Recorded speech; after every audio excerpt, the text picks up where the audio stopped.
Olá! A deputada Janaína Pascoal apresentou aqui na Assembleia Legislativa o projeto de lei 643 de 2019, que determina aulas de luta corporal para meninas. O projeto está em tramitação na casa, mas eu convido você a saber melhor sobre essa proposta. E para isso, eu recebo aqui no Ideias e Debates de hoje a deputada Janaína Pascoal do PSL. Seja bem-vinda, deputada. Obrigada pela oportunidade. Recebo também o sensei de Aikido, Leonardo Sodré. Leonardo, seja muito bem-vindo aqui à Rede Alesp. Muito obrigado, prazer estar aqui com você e com a deputada. Deputada, eu queria começar contextualizando as pessoas com relação à proposta. A senhora é autora da lei, do projeto, como eu falei anteriormente, 643 de 2019, que determina que uma das aulas semanais de educação física seja destinada ao ensino de alguma modalidade de luta corporal às alunas, tanto no ensino fundamental quanto no ensino médio. Queria saber como surgiu essa proposta, deputada. Na verdade, ela é uma proposta de campanha mesmo, né? Primeiro eu cumprimento o mestre que nos dá a honra aqui desse diálogo, e eu preciso fazer uma aula experimental, porque essa é uma arte marcial que eu nunca tentei. É considerado uma arte marcial? É considerado uma arte marcial? Sim, é uma arte marcial. Porque algumas lutas eu já fiz algumas aulas, mas Aikido ainda não. Então eu quero experimentar. Mas essa foi uma promessa de campanha. Quando eu me apresentei candidata a deputada estadual, porque assim, toda a minha formação é na área do direito, mas especificamente no direito penal, também constitucional, mas o forte é penal. Então, a rigor, a minha pauta é federal, né? Então, eu precisei buscar temas da esfera estadual, até para poder fazer uma campanha justa, né? Não com promessas genéricas. E uma das propostas, eu fiz até um panfletinho com várias propostinhas, né, de projetos que eu queria apresentar. E já nesse panfletinho constava o projeto para garantir aula de luta para meninas, né? Por quê? Porque eu estudo violência, não só violência contra a mulher, mas violência como um todo há muito tempo, e me incomoda muito, toda vez que se fala, né, de violência contra a mulher, sempre o foco é da mulher vítima, da mulher que precisa de proteção, da mulher que tem que ter ali o botão do pânico para apertar, para vir um policial. Nunca são propostas que colocam a mulher como protagonista, a mulher como alguém capaz de se defender, entendeu? E para quem conhece um pouco de luta, estuda um pouco, conhece pessoas que lutam, a disciplina é um fator importante, a força, né? Você aprende a concentrar a sua força, entendeu? A pessoa que é treinada para luta, ela pode até ser uma pessoa magrinha, pequenininha, mas ela tem a capacidade de mentalmente transferir a sua força para as mãos, para as pernas, entendeu? E normalmente, quando uma mulher sofre, por exemplo, um estupro, ou quando ela sofre uma agressão, ela está num ambiente privado, né? Ou ela está, por exemplo, num ônibus, a pessoa, o que é infelizmente muito comum, né? O agressor sexual, ele vai observando essa mulher no seu roteiro, né? De casa para o trabalho, trabalho para casa. Aí ele sai ou um ponto antes ou um ponto depois, ou vai adiante ou volta ao encontro dessa mulher, leva essa mulher para um local mais ermo, entendeu? Então, assim, são situações em que a mulher ela não está esperando, né? E aí a força física, o preparo para reagir de maneira correta, tudo isso é muito determinante para essa mulher se salvar. São muitos os casos, eu lembro de um ex-orientando meu no mestrado, que é magistrado hoje, ele uma vez me mandou uma mensagem, ele falou, nossa, professora, a senhora falava tanto disso, e eu peguei um caso aqui que a moça não foi estuprada, porque a moça é lutadora, entendeu? E N situações, tem estudos também acadêmicos que eu cito na justificativa do projeto, demonstrando, né, que a luta para a mulher, além dessa capacidade de proteção, em seja disciplina, né, como seja para o homem também, mas eu vejo esse projeto como um projeto verdadeiramente feminista, entendeu? Porque não é o projeto da mulher que precisa de proteção, é o projeto da mulher que se protege, né? E mesmo para aquela violência praticada por um parceiro, vamos dizer assim, mais permanente, né? O cidadão que sabe que a mulher luta, ele vai pensar duas vezes, entendeu? Antes de querer partir para cima dela. A mulher pode proteger melhor seus filhos, né? Então, eu penso o seguinte, a educação física já está prevista. Eu li a Base Nacional Curricular Comum, né, inteira, são lá mais de quase 1000 páginas, eu li inteirinha. A luta está prevista como disciplina, como matéria, né, na Base Nacional Curricular Comum. Só o que eu fiz foi, vamos dizer assim, garantir, pelo menos para início, né, da introdução dessas modalidades nas escolas, que haja prevalência para as meninas, entendeu? Porque existe uma violência maior contra a mulher, existe uma diferença de força, né, entre homens e mulheres. Então, eu não acho que esteja inconstitucional, sabe? Por exemplo, criaram o tipo penal do feminicídio, que a pena prevista para o feminicídio é muito maior do que o homicídio. No início, muitas pessoas alegavam que era inconstitucional, porque a vida é a mesma para homem e para mulher. Prevaleceu o entendimento de que não é inconstitucional porque a mulher é mais fraca, porque ela é uma vítima avisada. Concorde-se ou não com isso, prevaleceu esse entendimento. Então, para uma disciplina na escola, eu acho que o pensamento haveria de ser o mesmo, né? Então, assim, essa é uma explanação inicial, né, para o nosso diálogo. Perfeito, deputada. Adorei saber que a senhora praticou já artes marciais, muito bacana. Eu também fiz Muay Thai, não fiz uns 2 anos, 3 anos, assim. Gostaria de voltar, não está dando tempo, mas eu acho que é muito importante para a gente, não só para o condicionamento físico, mas pelas questões que a senhora colocou muito bem no nosso início de conversa. Eu acho que é importante realmente. Sensei, a partir de que idade o ensino das artes marciais é recomendado? Adolescentes e até adultos podem iniciar? Eu acho que é importante também a gente contextualizar para quem não conhece as artes marciais entender que se isso pode ser introduzido agora no currículo ou se é preciso ter um preparo para essa finalidade. Primeiro, é bom saber que a deputada, né, tem essas propostas que podem revitalizar um pouco também as artes marciais, que são atividades que às vezes ficam relegadas a um certo esquecimento. E vai ser um prazer, se ela quiser conhecer, receber você e fazer uma aula experimental junto.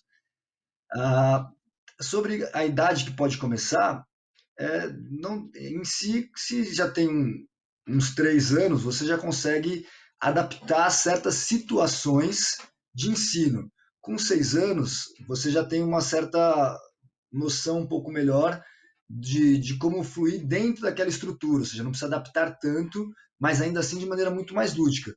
Então, por exemplo, se você nas aulas das crianças, na educação física, já com 3 anos já tem aulas de educação física, pode inserir técnicas de ensino voltadas para o aprendizado da luta, do combate, mas tudo de maneira muito lúdica. Com 6 anos, você já pode começar a ir cada vez mais específica para uma atividade em si, ou seja, isso aqui é o judô, isso aqui é o aikido, mas sempre no início de maneira muito lúdica. E não tem limite de idade, né? Os adolescentes podem fazer e os adultos, idosos podem fazer, é ilimitável. Você só adapta de acordo com a circunstância de cada indivíduo. Então, é evidente que um adolescente, um adulto e já formado tem um tipo de prática, uma criança é um outro tipo de prática e um idoso é um outro tipo de prática, mas, em tese, todos podem fazer. E um professor de educação física, ele tem meios de avaliar e executar a prática de acordo com a idade, a faixa etária e a condição física de cada indivíduo. Isso é algo que na formação, né, do educador físico ele já sabe, ele tem como avaliar, e um professor que está dia a dia na escola, mais ainda. Então, completamente, o ensino de arte marcial é completamente viável e adaptável. E geralmente as pessoas pensam que a prática da arte marcial vai gerar um risco de lesão. Olha, o risco de lesão é de qualquer atividade física. Aliás, a não atividade física também promove um risco enorme de lesão. Então, isso Uhum. não é algo que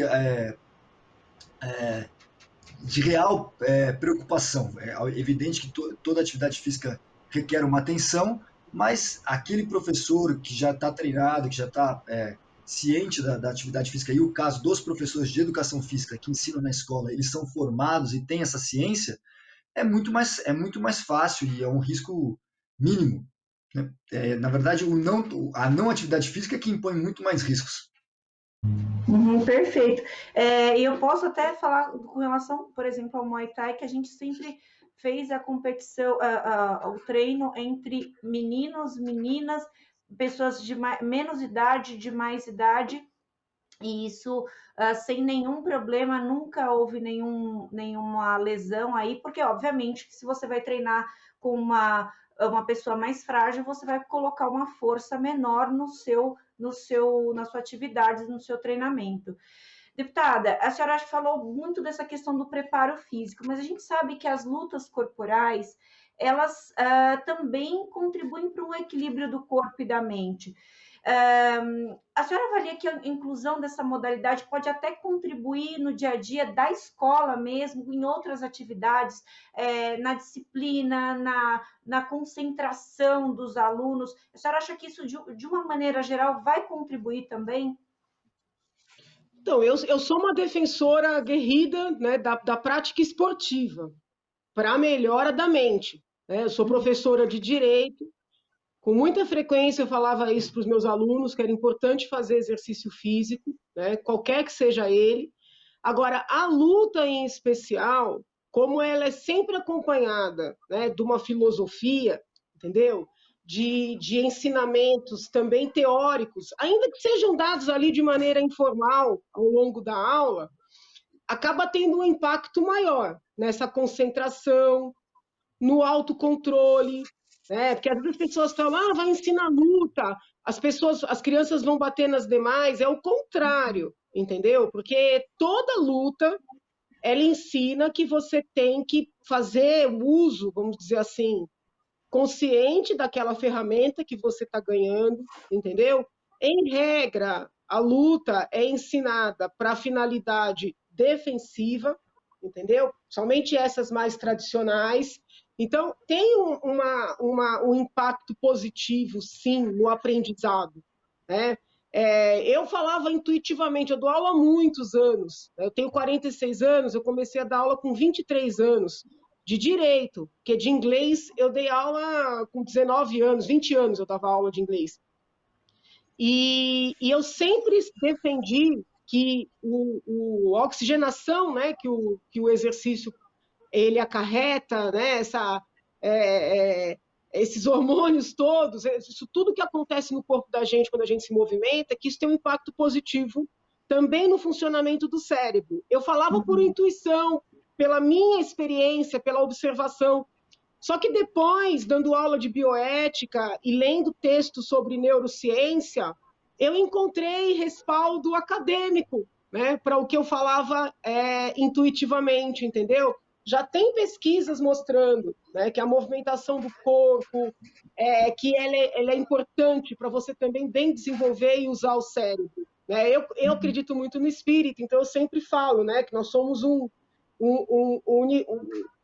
todo, né, de corpo, mente e espírito.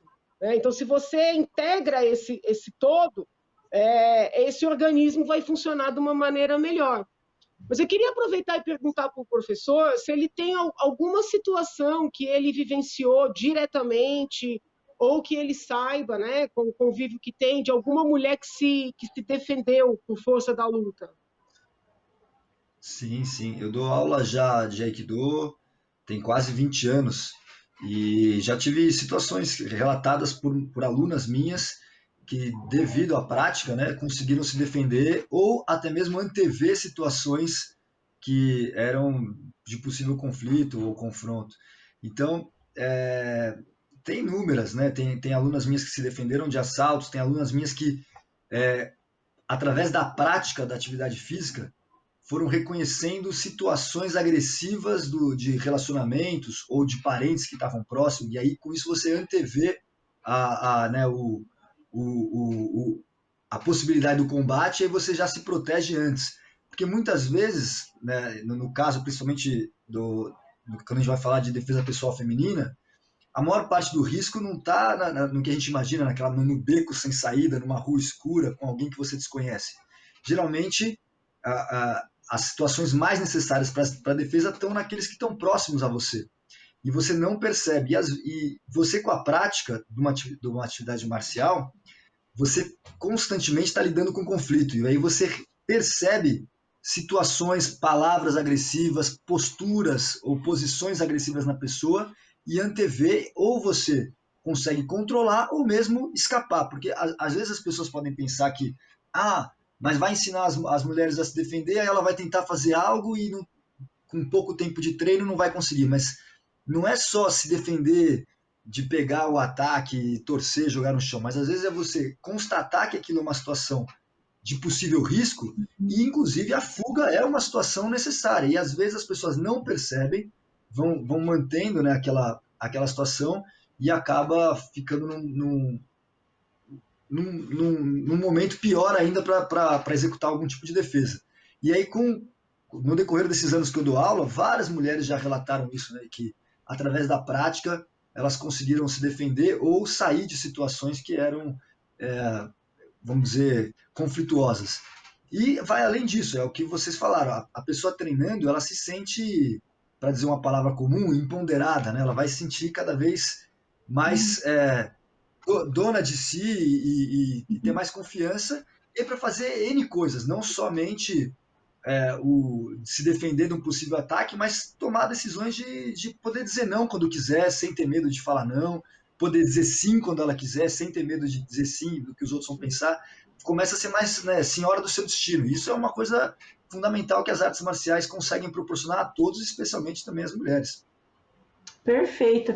Sensei, a gente falou aqui sobre a questão da disciplina e que é muito comum o pessoal relacionar realmente as artes marciais com o indivíduo mais disciplinado. Eu queria saber se na sua experiência o senhor também observa isso, que de repente um aluno que chega, que é um pouco mais agitado, se ele, com as artes marciais, ele fica mais regrado, mais centrado e, claro, mais disciplinado. Sim, as artes marciais têm esse poder de... Às vezes vem alunos que são muito tímidos ou muito introspectivos, e aí ela vai dar com a prática um certo, sabe, externalizar eles, fazer com que eles fiquem, né, um pouco mais solto, um pouco mais confiante. E, por outro lado, tem o contrário. Às vezes você tem treinando, até mesmo inicialmente, muito da arte marcial acaba atraindo essas pessoas que, né, é um pouco mais supostamente agressivo, um pouco mais expansivo, e através da prática ele percebe que, olha, você tem que ir ficar um pouco mais calmo, um pouco mais tranquilo, porque o treino ele desenvolve isso. Você começa na arte marcial, aquele que se sente um pouco mais fraco, ele percebe que com a técnica ele consegue se impor um pouco mais. Por outro lado, aquele que tem um excesso de confiança, ele percebe que, olha, isso tem um certo limite. Você vai fazer isso com o outro, a pessoa consegue te dominar. Então ele vai equilibrando. Fora a parte mais importante das artes marciais, que é essa, vamos falar de etiqueta, essa disciplina que você tem que ter. E isso é fundamental, porque, né, a educação, não só a educação dos saberes, mas a educação, né, da formalidade, você aprender a tratar o outro corretamente, um por favor, um muito obrigado, isso abre inúmeras portas. E quando você oferece isso, a pessoa percebe o poder da gentileza, o poder da educação.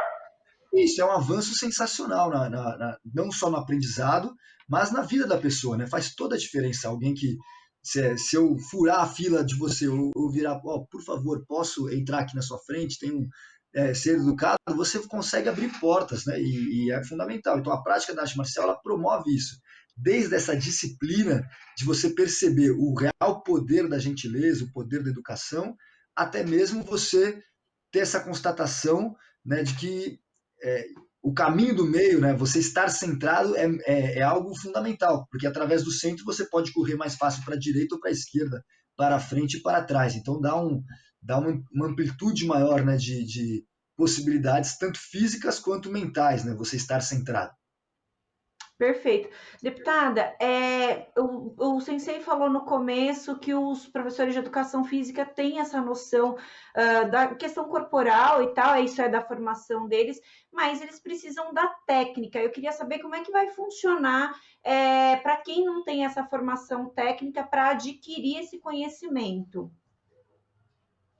Então, quando eu apresentei o projeto, eu pedi uma audiência com o secretário da Educação para tratar com ele desta e de outras pautas, né? Lembro que falei do ensino integral, ele disse que o governo mesmo mandaria um projeto para aumentar a disponibilidade de vagas no ensino integral. Falei de homeschooling, né? Nesse momento o Tenente Nascimento, que é deputado também, ainda não tinha apresentado o projeto dele de homeschooling. Eu pretendia apresentar. Como o Tenente apresentou, eu passei a apoiar o projeto do Tenente, e isso antes da pandemia, né? E agora a gente está vendo como o homeschooling passou a ser uma realidade, né? O ensino domiciliar, o ensino a partir de casa. E é óbvio que existem várias modalidades, mas só um parêntese. E levei essa questão da luta.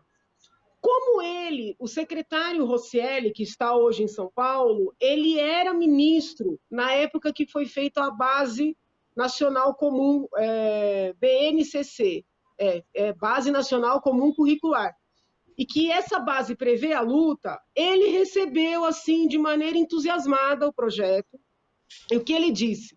Que existem professores de educação que já praticam modalidades, mas que ele poderia utilizar os centros Paula Souza, onde eles fazem treinamentos e reciclagens de professores, para treinar esses professores, né?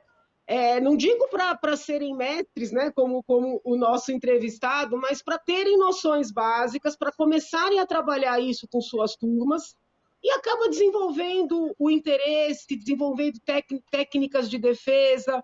Então, assim, na medida em que eu encontrei esse acolhimento, né, por parte do secretário, inclusive planejando como treinar os professores, eu fiquei ainda mais animada e apresentei o projeto. Depois da apresentação do projeto, eu não voltei a tratar do assunto com o secretário, até porque, infelizmente, o trâmite dos projetos demora muito aqui na casa, né? É muito frustrante. É comum, a gente apresenta um projeto, a população acha que aquilo já vale, né? Para ter uma ideia, eu às vezes recebo e-mails de professores de lutas que dizem assim, como é que eu faço para mandar meu currículo, para começar a dar essas aulas? E aí eu explico para a pessoa que eu apresentei o projeto e estou aqui lutando, né, verdadeiramente para fazer esse projeto andar, como todos os demais que eu apresentei, e tudo é muito burocrático, tudo é muito lento, né?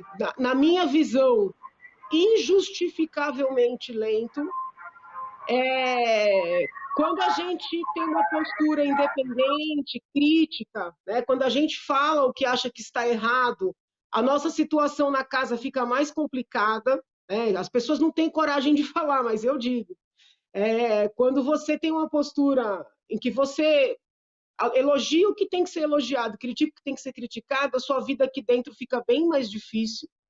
Eu dou um exemplo com esse próprio projeto, né? A Melissa nos convidou para esse programa, professor, porque o projeto, que já tinha sido aprovado na CCJ, foi aprovado na Comissão de Educação. Numa sessão pública, votação unânime. Acredite o senhor ou não, ainda não sei por ordem de quem, a votação foi anulada. A votação foi anulada porque a deputada que deu o parecer favorável, e deu parecer sendo deputada, devidamente membro da comissão, no dia da votação do projeto, foi expulsa do partido, no caso o PSL, ao qual eu também estou filiado. Então, assim, quando ela deu o parecer, ela era deputada e membro da comissão por ser do partido PSL. Quando o parecer dela foi votado, votação unânime dos colegas se eu estiver falando bobagem, talvez tenha tido um voto contra, mas a votação maciça, né, massiva do projeto, todos que votaram são da comissão. Alguém mandou anular. Aí você fica pensando, será mesmo que é porque tinha que ser? Ou é porque eu andei criticando o governador e o governador manda aqui dentro? Aí eu telefonei para o setor técnico e falei, cadê o artigo do regimento que fundamentou essa decisão? Não tem. Né? Então, assim, é duro, a gente segue trabalhando, são projetos importantes, projetos bons, esse da luta, para proibir gasto de dinheiro público em publicidade, para dar celeridade nas adoções e outros tantos que estão aí, a passo de tartaruga.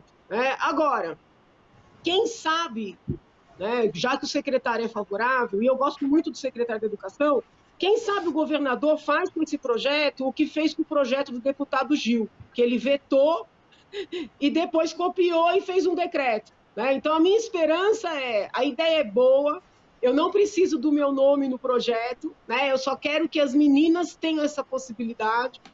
E se eles quiserem, né, adotar o projeto, eu vou ficar feliz, porque a gente traz as boas ideias para que elas floresçam, né? Não para aparecer como dono dessas mesmas ideias. Uhum.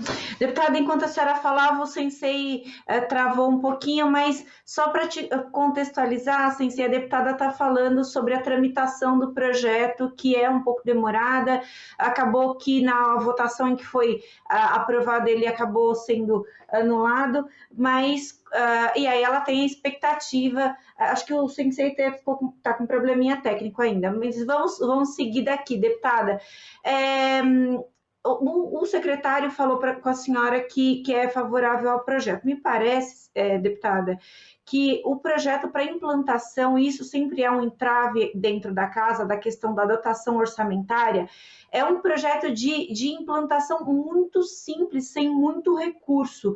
E eu queria saber se a senhora tem esse respaldo também com relação a essa questão da implantação nas escolas, e acho que até de uma implantação muito rápida e de custo baixo. Eu queria saber da senhora sobre essa questão. Sim, eu sempre tomo esse cuidado, Melissa, de apresentar propostas que até são, vamos dizer assim, vão ter um impacto grande na vida da população, mas que não tenham elevação, né, de gastos, impacto orçamentário, né, todos os meus projetos. Pelo contrário, eu busco economia. Né? O projeto que proíbe gastar dinheiro público em publicidade vai trazer economia.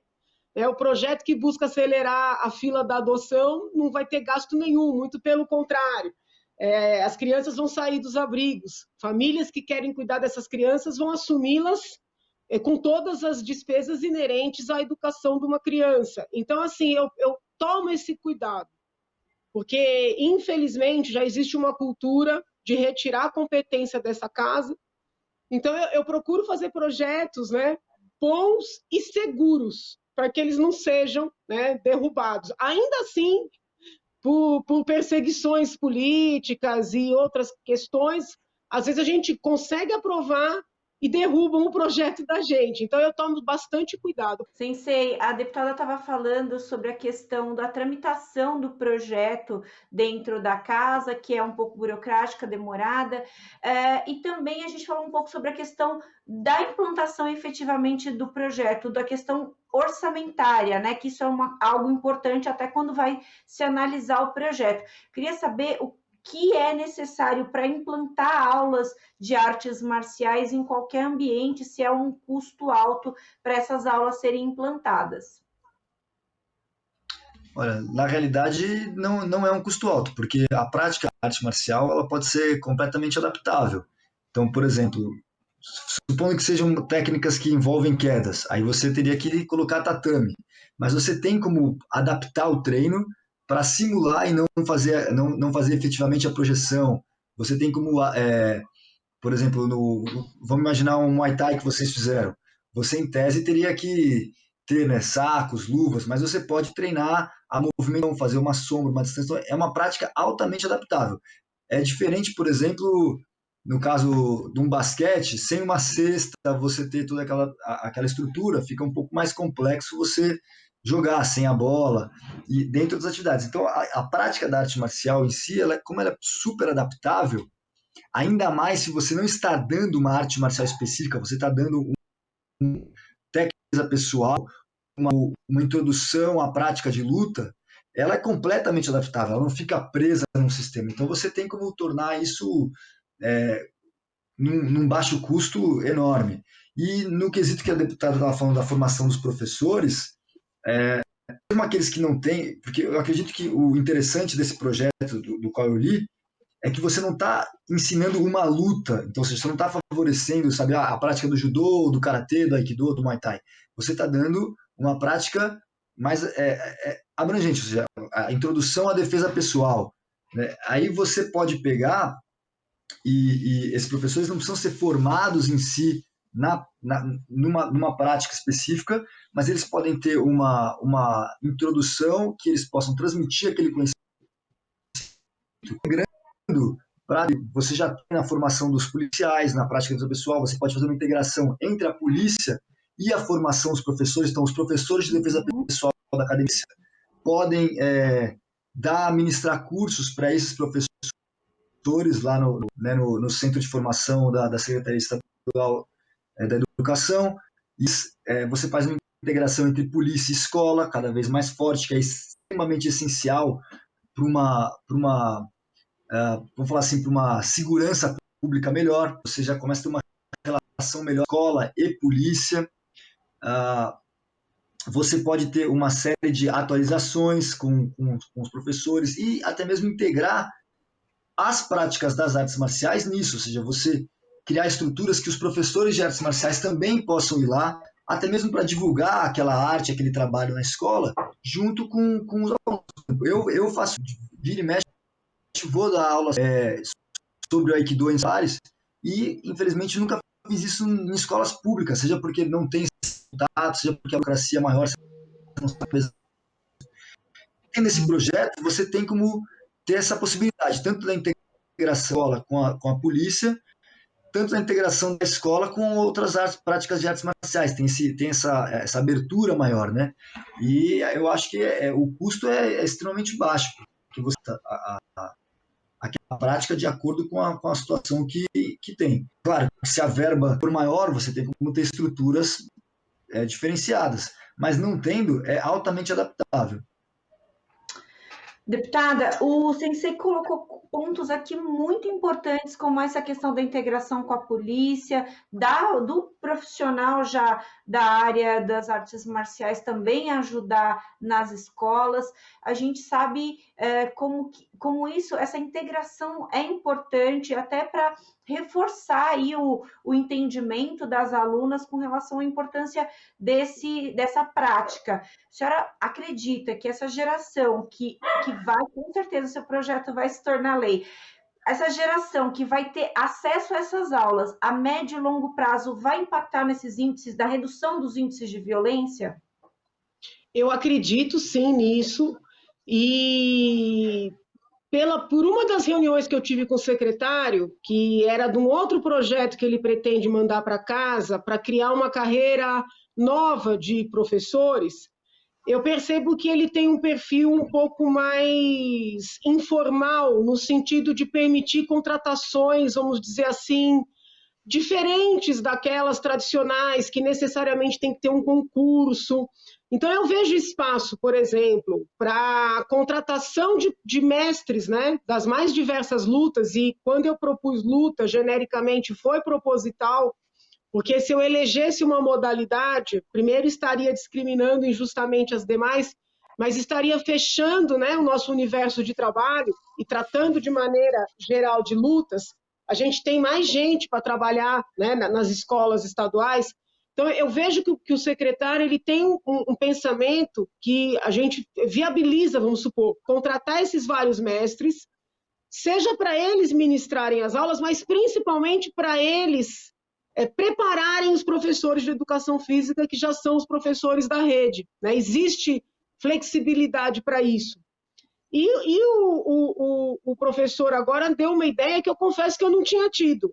Porque eu pedi apoio dos colegas da área de segurança aqui na casa, tem muitos policiais deputados, justamente com esse argumento, Melissa, de que a gente ia preparar essas mulheres, que no futuro nós teríamos mulheres que conseguiriam se defender da violência doméstica, dos estupros, e isso teria impacto nos índices. Então, meu argumento sempre foi esse argumento, vamos dizer assim, futurista, né? Uhum. Mas agora o professor trouxe outro.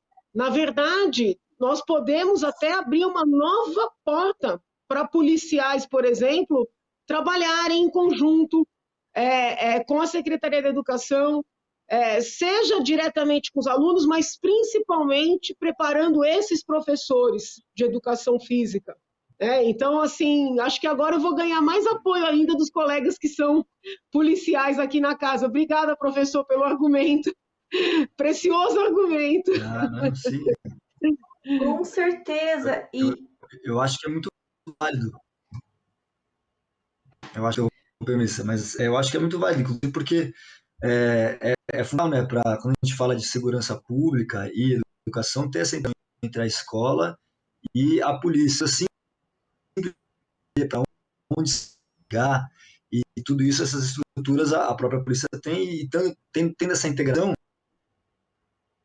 o diretor constata, ele também tem meios de falar, olha, eu tenho que contar com a polícia, conheço alguém, e na aprovação, né, porque já existe essa formação dentro da polícia, tem o curso de defesa pessoal na formação deles, e de repente pode ser até né, já no caso orçamentário, uma integração da escola com a polícia, mas até mesmo uma possibilidade de renda maior para policiais e até mesmo na formação dos professores de educação física ganhar um elemento a mais, do qual até que eles podem migrar para uma escola particular ou muitos dão aula também em outras aulas, eles têm um adendo ainda mais no currículo deles, que é essa formação continuada junto com a polícia. Então, acho que é melhor para o projeto. Muito bacana. Eu achei bem legal essa sugestão do Sensei, deputada, inclusive. A gente tem a lei que é da Polícia Comunitária, que inclusive é uma lei que foi votada aqui na Assembleia, do ex-deputado Coronel Camilo, que hoje está na Secretaria de Segurança Pública, e aí o objetivo dessa polícia comunitária, desse policiamento solidário comunitário ali, integrar a população com a polícia. Então, quer dizer, se de repente esses policiais do batalhão conseguem entrar nas escolas para dar essa formação, para ajudar nessa formação, isso também é um passo a mais nesse objetivo também da Secretaria de Segurança Pública. Quer dizer, é um projeto que reverbera. Eu acho que é melhor trabalhar na formação dos professores, até para evitar discussões de ordem ideológica, evitar confusões outras, trabalhar na formação dos professores.